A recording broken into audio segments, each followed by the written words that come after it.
Hello students, welcome to my YouTube channel. आज हम theorem 8.8 करेंगे, जिसमें है the line segment joining the mid points of two sides of a triangle is parallel to the third side. इसमें लिखा हुआ है कि the line segment joining the mid points of two sides of a triangle, यानी एक triangle बना लेते हैं। पहले ये हमने एक ट्राइंगल बना लिया है इस तरह से, और ये ट्राइंगल बन चुका है। और इस ट्राइंगल में उन्होंने कहा है कि जो टू साइड्स के मिड पॉइंट्स है, इस ट्राइंगल का नाम लिख लेते हैं ए बी सी। तो गिवन क्या है, A B C is a triangle, और इसमें हम लिख लेते हैं ई एफ। ई एफ ये मिड पॉइंट्स हैं, यानी ये साइड इसके इक्वल है और ये साइड इसके इक्वल है। इसको ज्वाइन कर लेते हैं। तो थ्योरम में है the line segment joining the mid points of two sides of a triangle is parallel to B C. ये आपको प्रूव करना है। तो सबसे पहले गिवन लिख लीजिए। गिवन क्या है? गिवन है A B C is a triangle, और उसमें क्या गिवन है? E and F are mid points of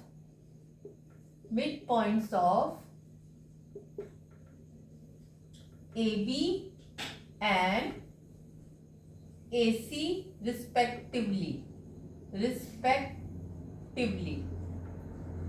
respectively का मतलब जो E है वो AB का मिड पॉइंट है, जो F है वो AC का मिड पॉइंट है, यानी जो पहले नंबर पर है वो पहले साइड का मिड पॉइंट है। ठीक है, तो ये गिवन है। आपको प्रूव क्या करना है? आपको प्रूव करना है कि जो लाइन सेगमेंट है वो parallel to the third side है, यानी this line segment is parallel to BC।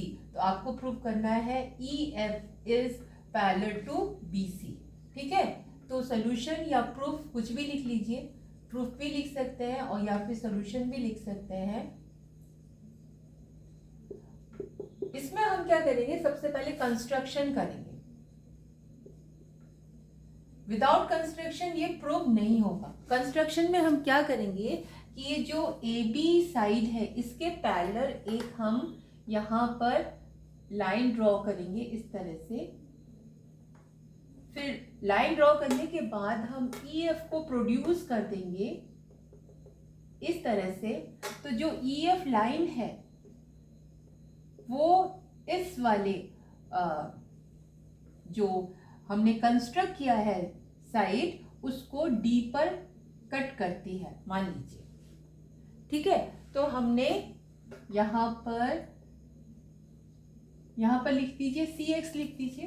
तो हमने क्या किया कि AB के पैरेलल एक लाइन CX ड्रॉ किया, जो कि पैरेलल है AB के पैरेलल है CX। फिर हमने EF को प्रोड्यूस किया और जो D पर कट कर रहा है, इंटरसेक्ट कर रहा है। अब आपके पास दो ट्राइंगल्स हो गए। तो हम क्या करेंगे, इन दोनों ट्राइंगल्स को कॉन्ग्रुएंट प्रूव करेंगे। अच्छा, ये सब हम कर क्यों रहे हैं? इसको हम इसलिए कर रहे हैं ताकि हम इसको इसके पैरेलल प्रूव कर सकें। इसको इसके पैरेलल प्रूव करने के लिए जो हमने ये 4 साइडेड फिगर ड्रॉ हमें करके मिली है, ये हम प्रूव करेंगे कि ये एक पैरेललोग्राम है। तो जब ये पैरेललोग्राम प्रूफ हो जाएगा तो ये साइड इसके पैरेलल प्रूफ हो जाएगी ना। अब इसको पैरेललोग्राम प्रूफ करने के लिए, क्योंकि ये इसके पैरेलल तो है ही, क्योंकि हमने कंस्ट्रक्शन के थ्रू ये इसके पैरेलल ड्रॉ किया था। अगर हम किसी तरह BE और CD को इक्वल प्रूफ कर दें, तो जब दो लाइंस इक्वल भी होती हैं और पैरेलल भी होती हैं, तो उनको मिलाने वाली बाकी दो लाइंस जो है वो भी पैरेलल और इक्वल होती है, यानी कि वो एक पैरेललोग्राम बन जाता है। कहने का मतलब है, if two lines are parallel and they are of equal side, then उन दोनों को ज्वाइन करने वाली जो लाइंस हैं वो भी पैरेलल और इक्वल हो जाएंगी। यानी कि ये दोनों अगर पैरेलल और इक्वल है तो इन दोनों को ज्वाइन करने वाली ये दोनों लाइंस भी पैरेलल और इक्वल हो जाएंगी। ठीक है, तो चलिए कंस्ट्रक्शन में हमने लिखा क्या लिखा? We draw CX parallel to AB and produce मतलब बढ़ाते हैं किसको, EF विच इंटरसेक्ट, जो कि इंटरसेक्ट करती है, which intersect CX at D।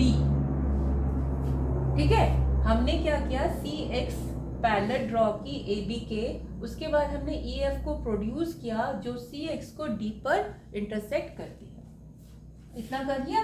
अब हम लिखेंगे नाउ इन ट्रायंगल, ये वाले ट्रायंगल का नाम लिखिए AEF, ठीक है, एंड C ट्रायंगल का नाम लिखेंगे CDF, AEF और CDF। इसका नाम लिखने के बाद आपको थोड़ा सा केयरफुल रहना है कि कैसे लिखे। आपने ये A पहले लिखा है तो आप देखिए A किसके इक्वल है, A और ये दोनों इक्वल होंगे, यानी C, A के साथ C को ही लिखेंगे आप, ठीक है, C। और ये दोनों क्या है, ये दोनों है वर्टिकली ऑपोजिट एंगल, तो ये दोनों, इसका जो F है और इसका F, ये भी जिस पोजीशन में वही पोजीशन होनी चाहिए नाम लिखते वक्त। इससे आपके मार्क्स नहीं कटेंगे। अदरवाइज अगर आपने इसको DCF लिख दिया या FCD लिख दिया तो आपके मार्क्स कट हो जाएंगे। अब इन दोनों में क्या क्या इक्वल है, इन दोनों में हमें पता है कि ये जो लाइन है AE is parallel to CD, AE is parallel to CD। कैसे पता चला, बाय कंस्ट्रक्शन के थ्रू से, ठीक है। अगर ये दोनों पैरेलल हैं तो ये वाला एंगल और ये वाला एंगल इक्वल होगा, alternate opposite angle, therefore angle A is equal to angle C। यहाँ पे क्या लिखेंगे, ऑल्टरनेट इंटीरियर एंगल्स या ऑल्टरनेट एंगल्स लिख दीजिए। अब ये एंगल इस एंगल के इक्वल हो गया, ये वाला एंगल इस एंगल के इक्वल हो गया, vertically opposite angle, angle F equals to angle F। क्यों, vertically opposite angle, vertically opposite angle, दो एंगल्स इक्वल हो गए और ये वाला साइड और ये वाला साइड इक्वल है। क्यों, F मिड पॉइंट था AC का, AC का मिड पॉइंट F था, इसीलिए AF और FC बराबर है। तो यहाँ पे लिखेंगे AF equals to FC by F is mid point, किसका मिड पॉइंट, ऑफ AC, ठीक है। अब क्या हो गया, ये एंगल हो गया इसके, ये एंगल हो गया इसके, और इन दोनों एंगल से के इंक्लूडेड साइड हो गई ये वाली, इन दोनों एंगल की इंक्लूडेड साइड ये हो गई, यानी कि ASA क्राइटेरियन के अकॉर्डिंग ये कॉन्ग्रुएंट प्रूफ हो गए। Therefore triangle AEF is congruent to triangle CDF। Rule क्या है, ASA क्राइटेरियन या फिर ASA रूल। होप इतना समझ में आ गया होगा। तो इससे क्या फायदा होगा कि आपको ये दोनों ट्रायंगल्स जब कॉन्ग्रुएंट प्रूव हो जाएंगे तो ये वाली साइड इस साइड के इक्वल प्रूव हो जाएगी। कैसे हो जाएगी, CP/CT से, corresponding parts of congruent triangles, ठीक है। तो उसमें हम लिखेंगे देयरफॉर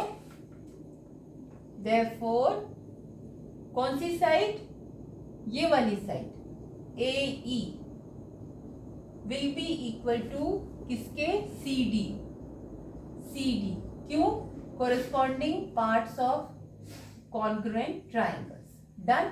बट जो AE था किसके बराबर था, BE के। क्यों, क्योंकि E मिड पॉइंट था।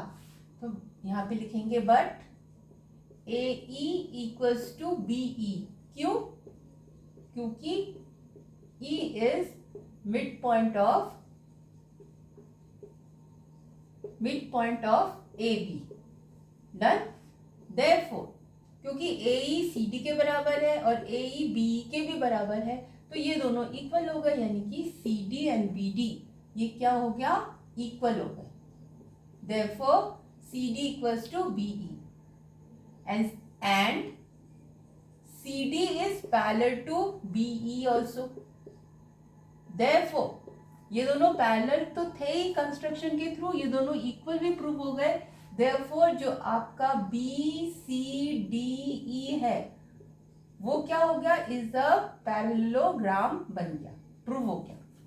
BCDE एक पैरेललोग्राम क्या प्रूव हो गया।